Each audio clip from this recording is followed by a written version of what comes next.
So, welcome and hello everyone. My name is Nick. Nick Filonchik. I'm an agile delivery coach at Creative Assembly. So the presentation is about some of the agile and lean tactics for the game design systems. What to expect? Basically, I've done some of the reverse engineering of the games that used early access model, modding tools, and some other clever techniques just to test and experiment on a variety of game design ideas, systems in very cost-effective and time-effective way. So why exactly it's useful? Because basically most of the modern games are trying to increase standards in the speed and quality of content delivery, sometimes working with community and the post-release content support becomes even more important than just creating a normal game, even a non-online game. And a lot of the Lean and Agile methodologies have already proven their benefits to the software development, but they're still not very widely spread in the game development because of the very unique creative needs in industry that require tailoring. And if we talk about the game design, not everything is easily designed in a way that you can be really very agile. Most of the books that and materials that are around the agile game development are not actually around the game design. Some of the books that are about the game design and the production are not about agile. Some of the regular books about the game development and just the pulp fiction, blood, sweat, and pixels, that is mostly just a history of how the games were developed, is telling what are the classical waterfall problems of the game development when they've been doing through the phase gates approach, etc., etc. So what exactly do I mean when I talk about Lean and Agile? Is not Scrum, Kanban, Safe. I'm just talking about in general. I'm talking about the idea of getting and checking the theories fast. You need to create an interesting idea. You need to create it as a piece of a code, art, or something that is working, and then you need to collect the data so you can actually learn some of the new ideas that are coming from it. So it's a very, very similar to the plan, do, check, adjust circle. These are the core agile values that I tried to use for the presentation to actually talk about the games. And this is the list of games that we are going to take a look today. The Baldurs Gate 3, Cyberpunk Phantom Liberty, and Hades. There are more interesting examples out there as well, but I've decided to choose this as one of the most documented games. That's where you can find the blog posts, you can find videos about how exactly the developers have been working on them. So let's actually start with the Baldur's Gate. So Baldur's Gate, for those who don't know, this is a very classical RPG game that was released last summer, or this summer, I should say. And basically, a lot of the people were surprised with the amount of content that was inside. But though the game was kind of released in early access for some time, like 3 or something like this year, for a lot of people, it was really a surprise that this amount of content and quality content is really possible. So basically, they built their early access model and decisions just around the idea to test even more concepts as early as possible. Obviously, this is a Dungeons and Dragon based game, so a lot of their ideas could be tested when you're playing D&D as a tabletop game with your friends and colleagues. And obviously, a lot of the stuff that they were implementing, they could also test in other games. They've developed quite a lot of other RPGs. Let's call the last to the original sin, Divinity Original Sin, Original Sin 2. That's a kind of similar to the D&D, but they have some other rules. But if you're a developer and you can and you have access to the settings, you can actually change it quite easily. So what was initially available in the early access. Initially, they had only very limited amount of races, only limited amount of classes, spells, and potential combats. So they've decided that to actually test all of the possible D&D options and variants, they don't need to implement everything. They stick to the most common ones, and they stick to the classes and races that had the biggest amount of different spells. So basically, it allowed them to create the very specific list of things that players can use in the game, though they actually can check and test how exactly it will work. Later on in slides, I will have the examples. They also didn't implement a lot of the options inside of the early access. They were testing them and checking with the people. Basically, the active dice option, they've introduced it only in the patch 5. Before that, the ability checking system was just the direct copy paste from the Divinity series.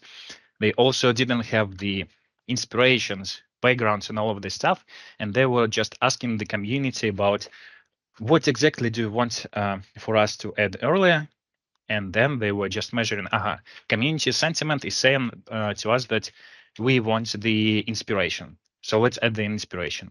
Community is saying that it doesn't fair, that it looks not fair when you are just failing the ability check even without throwing the dice. So they've been using it as well. This is a game that is not actually the classical RPG that most of the people say right now when they talk about the Skyrim, but still you can stack a lot of cheese in the game. So basically you can go for a cheese hunting and collect tons of cheese, but until the patch number 5, you just couldn't have any usage of food other than selling it. So they've introduced the usage of supply only in patch 5. Then they've introduced usage of the alcohol, spirits, then they've updated the alchemy and all of the stuff. But initially, there was no usage of any kinds of supplies, and they were trying to evolve the system of using the supplies very, very gradually. Obviously, they've overhauled UI multiple times, and if to compare with the end of the and the kind of initial release, they've added much more races, sub races, classes, and spells, almost like 3 times more of the content. To help build all of this stuff, they've actually invented their own situation production machine. This is a very specific pipeline that was helping them with reducing interactive scenes and events, checking what are the different options of all of the different classes, races, and spells that they had.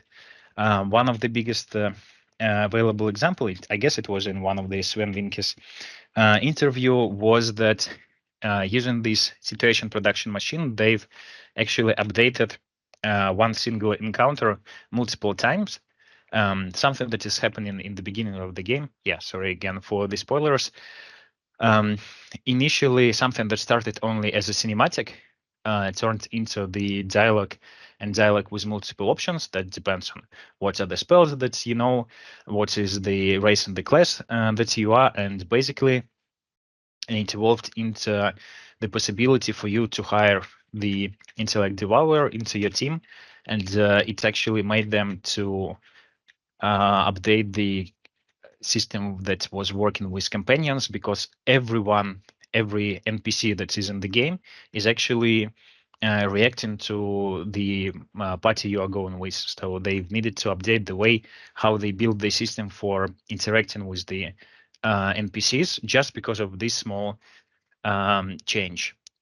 Obviously, it also made them to think about how exactly they need to change the combat, how exactly they need to design it. And they also had the combat design pipeline as well.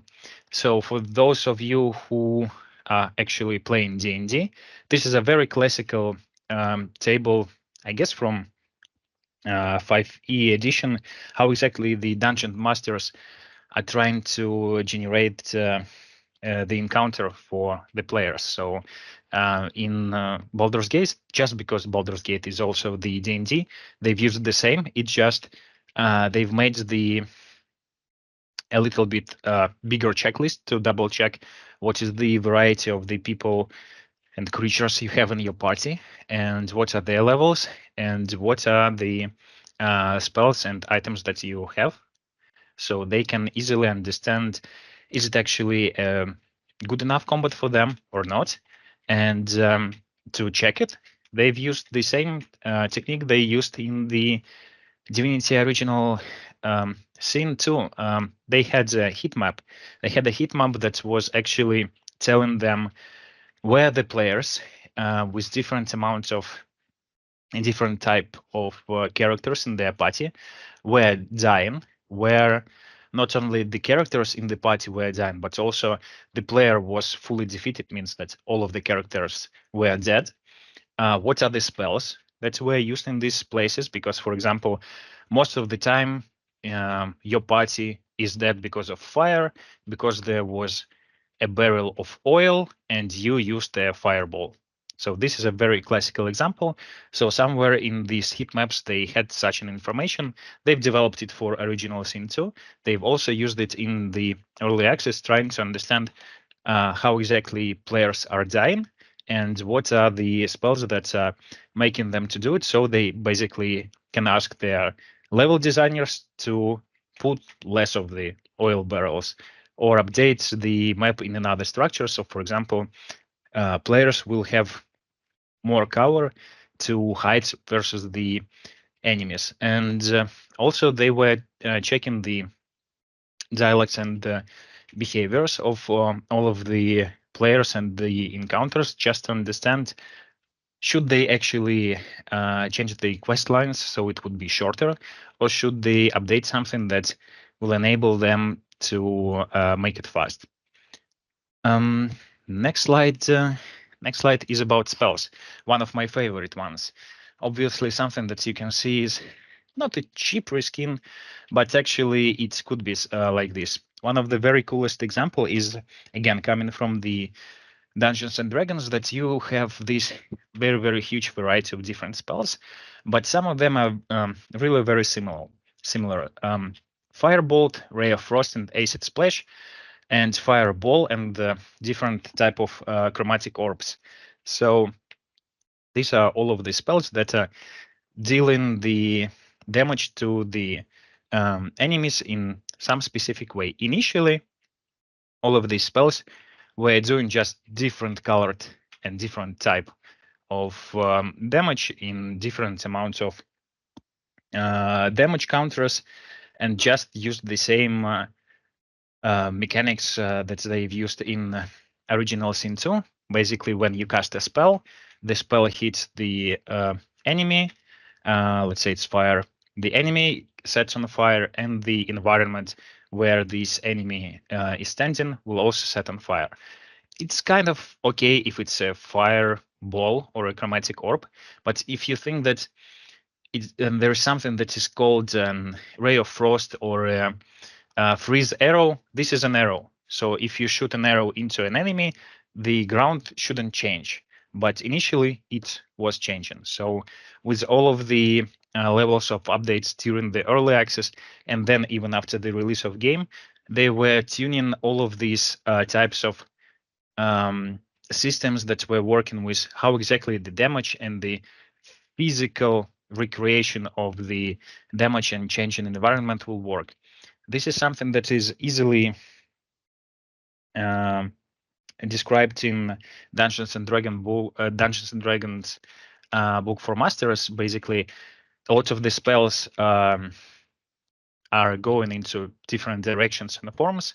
Like let's say that if you throw an arrow, the spell is flying like a line. If you throw something like a fireball, they work like a sphere. But initially, for the ease of implementation, both in the original Sin 2, and the Baldur's Gate, they were using cones, just because it's easier to say that you hit an enemy, you hit the ground under the enemy.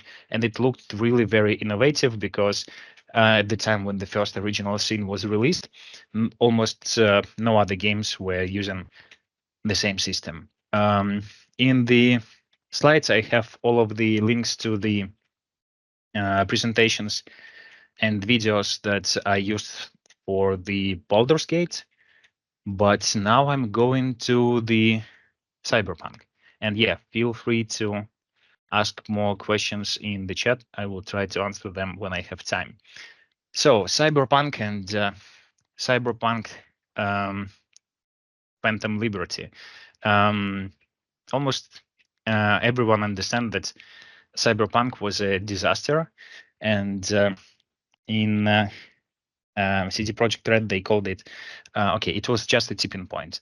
They just realized that they cannot work in the same way that they've been working before that, and they designed all of their new approaches of working just with the idea that they just don't want to use anything that was old before, and they just want to have a fresh new start.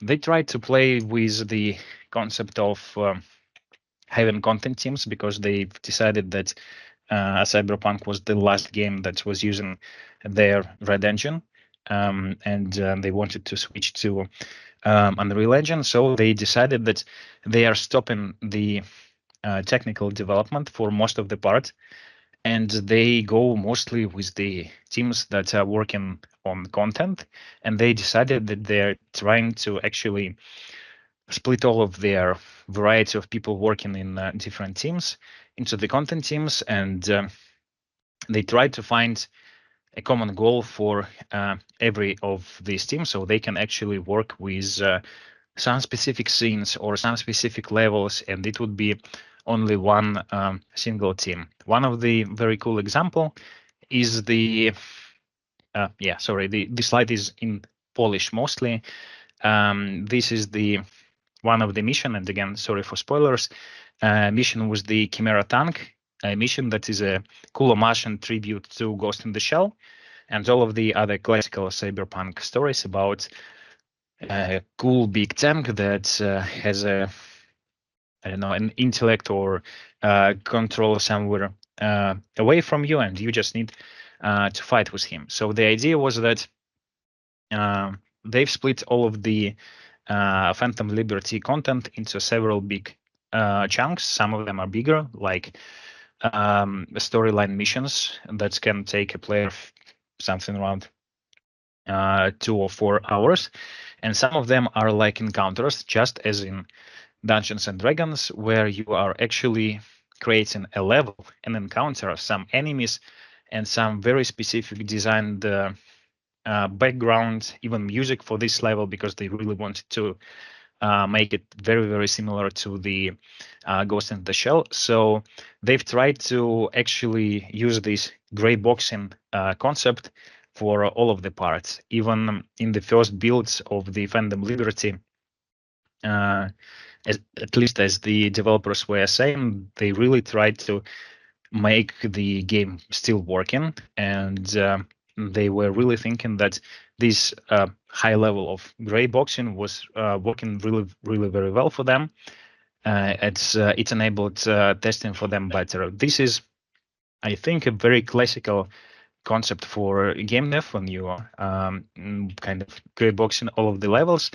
If we talk about Agile, this is an approach about being iterative and incremental. The Mona Lisa that is in the bottom, that let's say your CD Projekt Red version of the Chimera level was initially this just pencil and 2 or 3 colors level, and then they've increased it more and more just to understand how exactly the full game will be working, because just as it was that before in the very first slide that they wanted to get rid of, late integration, when you are really waiting for all of the models to be ready, all of the scripts to be ready, was in the top 5 problems that they had with the release of the initial Cyberpunk. So they decided, okay, we are doing the production builds with gray boxes.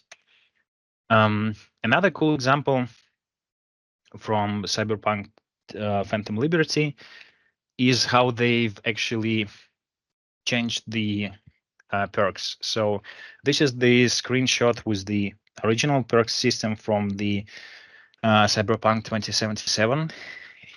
I don't know if you know, but some of the perks were not working. Some of the perks were not working. They had cool animations and the explanation how they work, but if you play, there is nothing. There was a very popular mod that was called Perks Overhaul. It had multiple different versions. The last one was Perks Overhaul V3. This modder, Captain 12, is a very famous modder in the Cyberpunk 2077 community. And basically, his work was used into the rework in the Phantom Liberty. The guys from CD Projekt Red, they just agreed with him or didn't agree with him, but they just reused most of the stat changes that was used there. I haven't found any confirmation how exactly they've done it. But what I know is basically CD Projekt Red is doing it for more than 10 years already. This is the Witcher, the first Witcher enhanced edition. Even on the Steam page description of this game, they've listed amounts of content that they've added to the game, and all of this content that is highlighted with red right now, these are the mods. A lot of the games, almost all the games from CD Projekt Red, I guess, not only the old racing games that were released only in Poland, they always had a lot of love from community and the modders, and both the enhanced edition of The Witcher was made with the mods.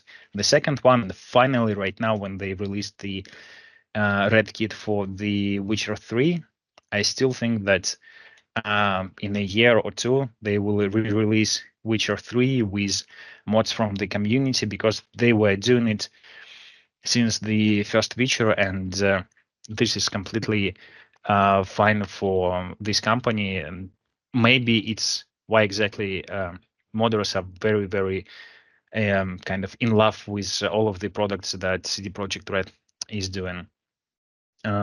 Again, I have all of the links about the Cyberpunk in the presentation, and for the last 5 minutes we are going to the Hades, my last love. I will talk only about the first Hades. I still haven't tried the Hades 2 early access, but I think it's already different. So initially, the Hades that was released in early access was released with the idea that they really want to test some concept and ideas in partnership with the community. So the design, the world building and storytelling was organized in such a way that they will show something to the community, they will wait for the reaction, and then they will update it. So that's why it's very similar to the concept that they had with Baldur's Gate. It's just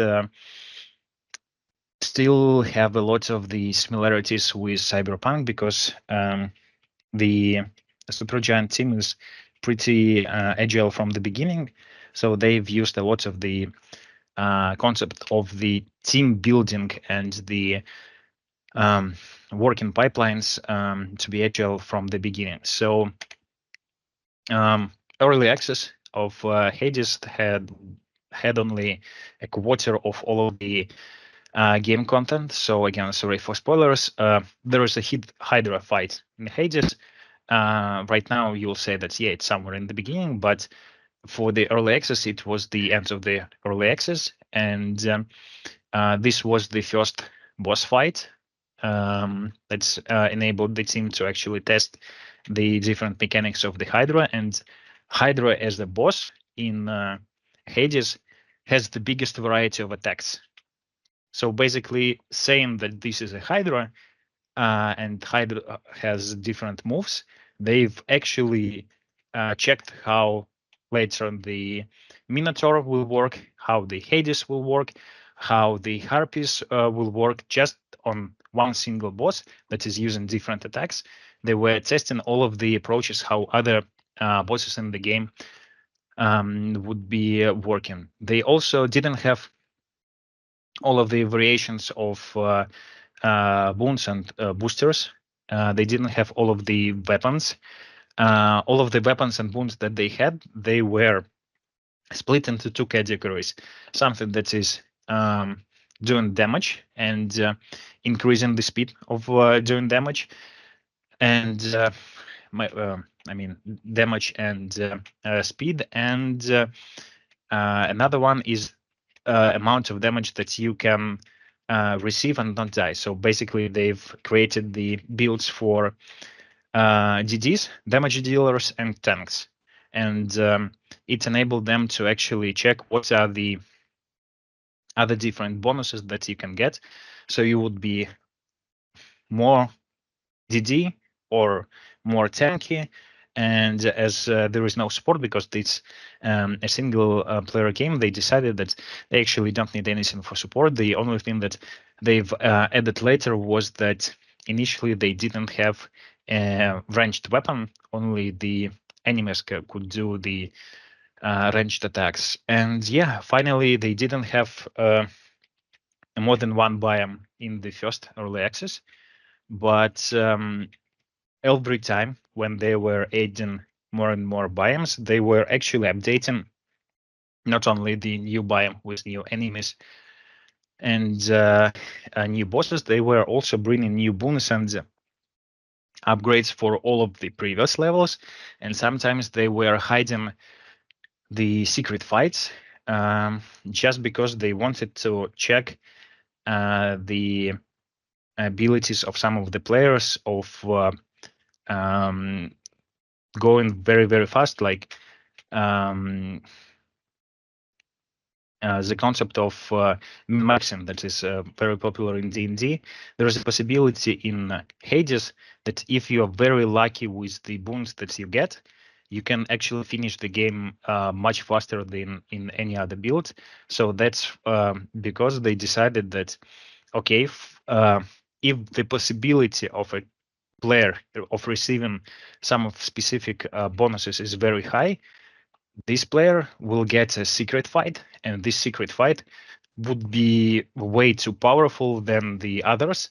But because it would be a secret, not a mandatory one, we will check if the players are really good players and they can play in a very nice way, or just some of the bonuses are overpowered.